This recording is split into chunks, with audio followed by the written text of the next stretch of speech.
Trigora, sir. Thank you. Dr. Sudhanshu Trivedi. माननीय आज हम सब महंगाई के इस गंभीर विषय पर चर्चा करने के लिए यहां एकत्र हैं।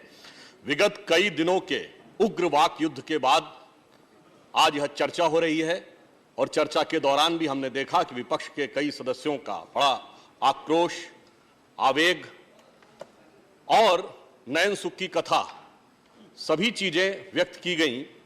परंतु अभी कुछ देर पूर्व जो एक दृश्य सदन में दिखा था कि जब ऐसा लगा था कि वो नयन को सुख देने वाला नहीं था कि जब विपक्ष की लगभग सारी सीटें खाली नजर आ रही थीं, परंतु अच्छा हुआ कि विपक्ष ने अपनी जगह पहचान ली और समय रहते हुए आंशिक उसकी भरपाई कर दी। अब मैं यह कहना चाहता हूं, विषय पे आ रहा हूं, विषय सुनने वालों के मन में विषय के प्रति कितना अगाध स्नेह था ये उनके उस कार्य से दिख रहा था। अब मैं विषय पे आता हूं। विषय बहुत व्यापक है, महंगाई का विषय बहुत व्यापक है, इसलिए इसको गंभीरता से और व्यापकता से समझने की आवश्यकता है। आज यह बताया जा रहा है कि महंगाई बहुत गंभीर स्थिति में है, परंतु मैं अभी याद दिलाना चाहता हूं कि 2019 का लोकसभा चुनाव एकमात्र ऐसा चुनाव था जिसमें महंगाई मुद्दा नहीं था, और 2004 का लोकसभा चुनाव छोड़ दें, अन्यथा हर चुनाव में महंगाई मुद्दा होता था। आज की महंगाई की हम बात करें तो भारत में रेट ऑफ इन्फ्लेशन जो अगस्त के महीने की है वो 7.01% है। अब यदि हमें महंगाई को पूरी तरह समझना है तो थोड़ा इसको व्यापक रूप से समझना होगा। मैं अपने विपक्ष के सदस्यों से कहूंगा कि वो जरा इस बात पर मुलाहिजा फरमाएंगे कि इस समय विश्व में महंगाई की दर में इटली में 7.9% है, जर्मनी में 7.5% है, कनाडा में 8.1% है, यूरोपियन यूनियन में 8.9% है, यूएन में 9 सोर्स के साथ बोलूंगा, बिल्कुल जर्मनी में, यूएस में 9.1%, ब्रिटेन में 9.4%, Why are you wasting your energies? Spain में 10.8%. Sit down. What is the source of your raising the issue? Right. No, please. No, it will not go on record. You are wasting time. We have hardly 36 minutes time. Let me complete the sentence, sir. And China में 2.5% है। China में इसलिए कम है क्योंकि उनके consumer price index का जो criteria है जिसमें उन्होंने फूड और क्लोथिंग को ज्यादा महत्व दे रखा है, and the source is south China morning post, उन्होंने अपनी रिपोर्ट में इस बात को दर्ज किया है। अब आप आइए महंगाई की दर। आज ये कोई मुश्किल बात नहीं है कि पूरे दुनिया के देशों में महंगाई की दर क्या है, जाके चेक कर लीजिए। भारत की महंगाई की दर 7% है। दुनिया में 63 देश ऐसे हैं जहां महंगाई की दर 10% से ऊपर है। इतना ही नहीं है, कुछ देशों में 50%, 100% और कुछ देशों में 200% भी महंगाई की रेट है। इसके बावजूद हमारे देश में 7% महंगाई की रेट है। महंगाई है, मैं इससे इनकार नहीं करता हूं, परंतु अब मैं आपको और भी सोर्स के साथ बताता हूं। समस्या सिर्फ इतनी ही व्यापक नहीं है, इसकी व्यापकता पे ध्यान दीजिए। विश्व की सबसे बड़ी अर्थव्यवस्था अमेरिका, उसमें पहली बार अपना स्ट्रेटेजिक ऑयल रिजर्व खोला in order to curtail inflation, and the source is 23 November 2021 White House की प्रेस रिलीज। कभी बताइए, आपको ज्ञात इतिहास में ध्यान हो, बहुत बड़े बड़े विद्वान ज्ञाता लोग हैं हमारे विपक्ष में, जब उन्हें याद हो कि अमेरिका ने महंगाई को नियंत्रित करने के लिए अपना स्ट्रेटेजिक ऑयल रिजर्व खोला हो, और उस खोलने के बाद कितना अंतर आया है। अमेरिका के एनर्जी डिपार्टमेंट की प्रेस रिलीज 26 जुलाई 2022, वो ये कहती है कि स्ट्रेटेजिक ऑयल रिजर्व खोलने के बाद भी 40 सेंट पर गैलन ही कम हुआ है। यानी समस्या कितनी व्यापक और गहरी है उसे समझने के लिए यह आवश्यकता। बिल्कुल साहब टू दी पॉइंट बोल रहे हैं, जब आप बात करने का प्रयास करते हैं तो समस्या कितनी व्यापक है उसको समझने का प्रयास करिए। समस्या, सब्जेक्ट है महंगाई, और महंगाई की बात मैं यह भी कह रहा हूं, हमारे विपक्ष के सबसे प्रमुख नेता ने जिस धरती से जाके ज्ञान दिया था, उस धरती पे 9.4% है ब्रिटेन में। ये बताइए, वहां से जाके महंगाई की बात की थी। हम विषय पे बात कर रहे हैं, और इसलिए विषय पे बात कर रहे हैं क्योंकि आपने वहीं से जाकर महंगाई के बारे में सबसे पहले बताया। अब मैं यह भी बताता हूं कि विश्व में महंगाई की यह समस्या सिर्फ इतनी नहीं है, हम सब ने, जी हम बिल्कुल बता रहे हैं, रिकॉर्ड में नहीं जाएगा। दुनिया में ही, देश में नहीं, दुनिया में भी क्या स्थिति है समझने की जरूरत है। आप हमारे मकान की मजबूती की बात कर रहे हैं तो जलजले पर भी नजर डालिए। और चाइना के अंदर भी मीडिया में यह रिपोर्ट है कि कितने बैंक जिन्होंने अपना डिफॉल्ट कर दिया पेमेंट, उसका तो लोकसभा में वित्त मंत्री महोदया ने विवरण दिया है। ह्यूनान प्रोविंस में यह भी रिपोर्ट है कि बैंकों के बाहर टैंक लगाने पड़े। यानी यह स्थिति है विश्व में चारों तरफ अर्थव्यवस्था की। और समस्या सिर्फ इतनी नहीं है, आज यह कहा जा रहा है कि हम लोग मंदी की तरफ जा रहे हैं। महंगाई से बड़ा विषय सभापति महोदय मंदी का है, और इस पर फिर सोर्स के साथ बोल रहा हूं, ब्लूमबर्ग की पूरी दुनिया के भारत सहित देशों के बारे में मंदी की रिपोर्ट भी उपलब्ध है, जिसके अनुसार इस समय अमेरिका के मंदी में जाने की संभावना है 38%, यूरोपियन यूनियन की है 50%, चीन की है 20%, ऑस्ट्रेलिया की है 20%, और साउथ कोरिया और जापान की है 25%। अरे सुनिए तो, अरे आप पूरी बात, सभापति महोदय देखिए, मैं ये चाहूंगा कि सब लोग शांति से सुने तो बेहतर बात रहती है। सभी के लिए ये मेरा सूचना है। अब मैं आ रहा हूं के बारे में कमेंट मत करिए। अब ब्लूमबर्ग के अनुसार भारत की अर्थव्यवस्था को मंदी में जाने की संभावना है 0%। विषय पे आ रहा हूं, इसलिए मैं कहना चाह रहा हूं, मैं क्यों विषय बता रहा था, अरे हमारी हालत तो वो है कि समुद्र में सुनामी आई हुई है, अगल बगल के जहाज पलटे गिरे जा रहे हैं, हमारा कैप्टन कितनी सावधानी के साथ जहाज को लेकर आगे जा रहा है, और ये कह रहे हैं कि अगल बगल के पलटते जहाजों को मत देखो, हमारे जहाज पे आते हुए हिचकोले को देखो। तो मैं कहना चाहूंगा कि हमारे प्रधानमंत्री मोदी जी तो इस प्रकार की परिस्थितियों के आदी रहे हैं। विपक्ष चाहे जितनी भी कांटे बिछाता रहे और कितनी विपरीत परिस्थितियां हो, मैं उनके लिए एक पंक्ति कहना चाहूंगा कि वह पथ क्या, पथिक कुशलता क्या, जो पथ में बिखरे शूल ना हो, और नाविक की धैर्य परीक्षा क्या, जो धाराएं प्रतिकूल ना हो। तो इस प्रतिकूल धारा में हम अपनी अर्थव्यवस्था को कैसे ले जा रहे हैं। अब अगली बात आती है, डॉलर के मुकाबले रुपए की वैल्यू कम हो रही है। डॉलर के मुकाबले रुपए की वैल्यू क्यों कम हो रही है, और वास्तविकता में रुपए की स्थिति क्या है, यह भी मैं आपको बताना चाहता हूं कि इस समय प्रकाश जी ने इस विषय का थोड़ा सा जिक्र किया कि चाइना की करेंसी के मुकाबले रुपया स्थिर है, येन के मुकाबले रुपया बेहतर हुआ है, स्टर्लिंग पाउंड के मुकाबले स्थिर है, और यूरो के मुकाबले थोड़ा इंप्रूव किया है।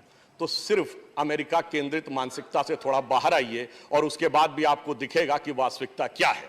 और अमेरिका में भी डॉलर के मुकाबले हमारी रुपए की वैल्यू क्यों कम हो रही है, क्योंकि अमेरिका अपने डॉलर के मूल्य बढ़ा रहा है। मैं फिर कोट कर रहा हूं, 27 जुलाई 2022 सीएनबीसी की रिलीज, वो कहता है Federal Reserve hike the interest rate by 0.7% points for second consecutive term in order to contain inflation.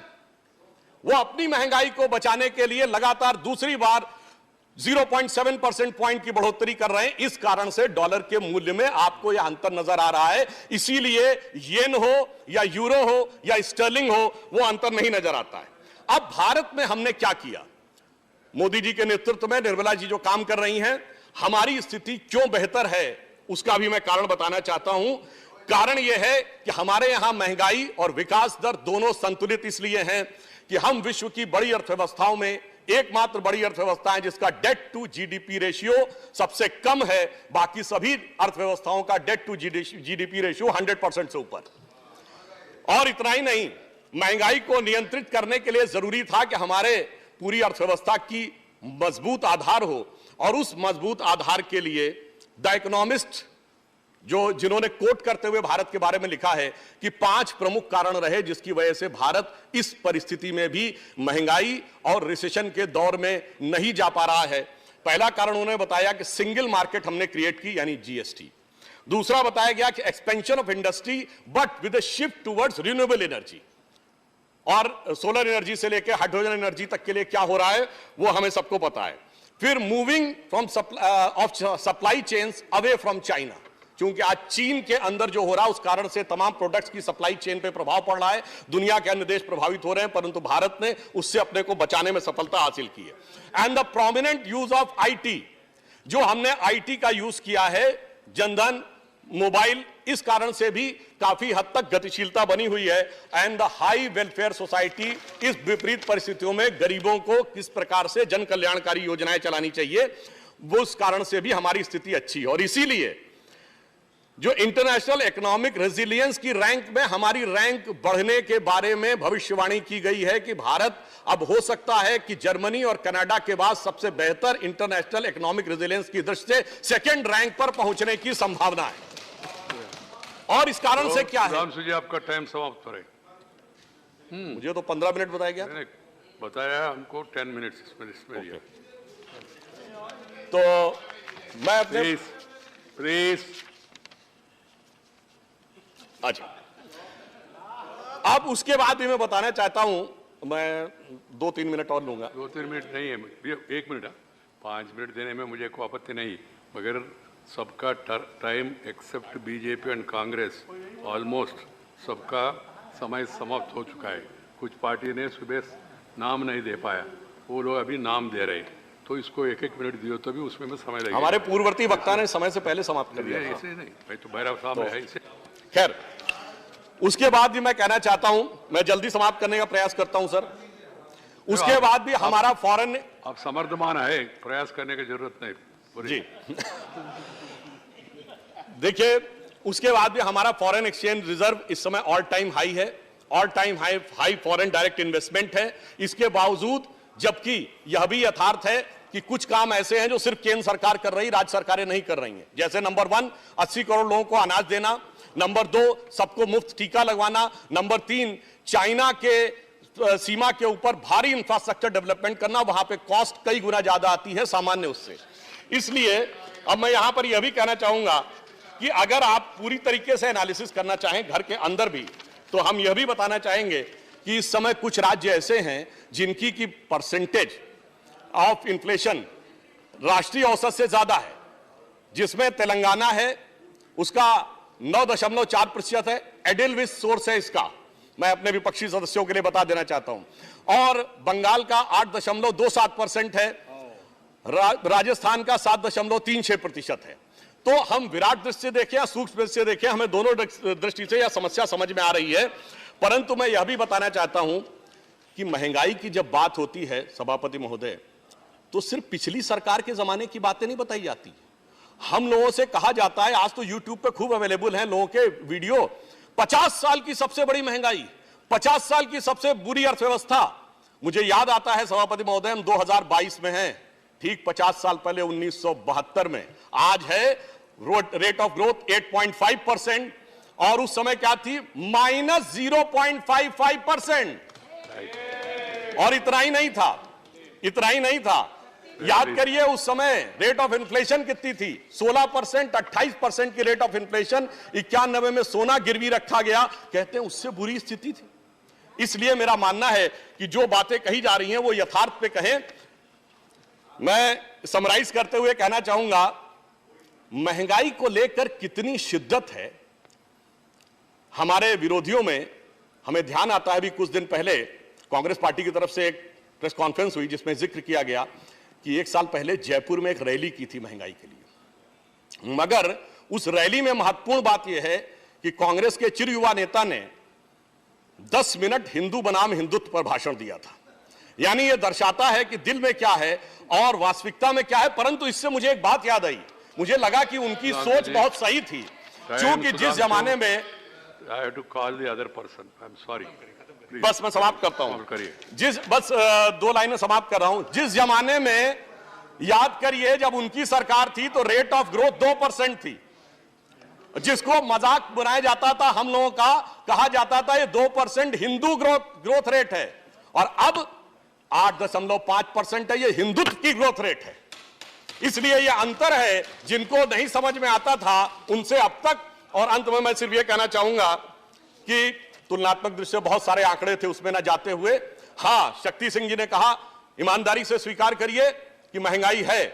हम कहते हैं हाँ बिल्कुल है जनाब, मगर इस समय चमन में बाहर का नहीं खिजा का माहौल है। इसके बावजूद हमारे माली ने जिस ढंग से सींचने का प्रयास किया है, और आपने जो किया था, ये पंक्ति कहते हुए समाप्त करता हूं, महंगाई को लेकर जो थोड़ा कष्ट हो रहा है जनता का, उसके प्रति संवेदना व्यक्त करते हुए मैं कह रहा हूं, सुनिए सुनिए, चमन को सींचने में पत्तियां कुछ गिर गई होंगी, यही इल्जाम हम पर लग रहा है बेवफाई का, मगर कलियों को जिसने रौंद डाला अपने हाथों से, वही दावा करे हैं अब चमन की रहनुमाई का।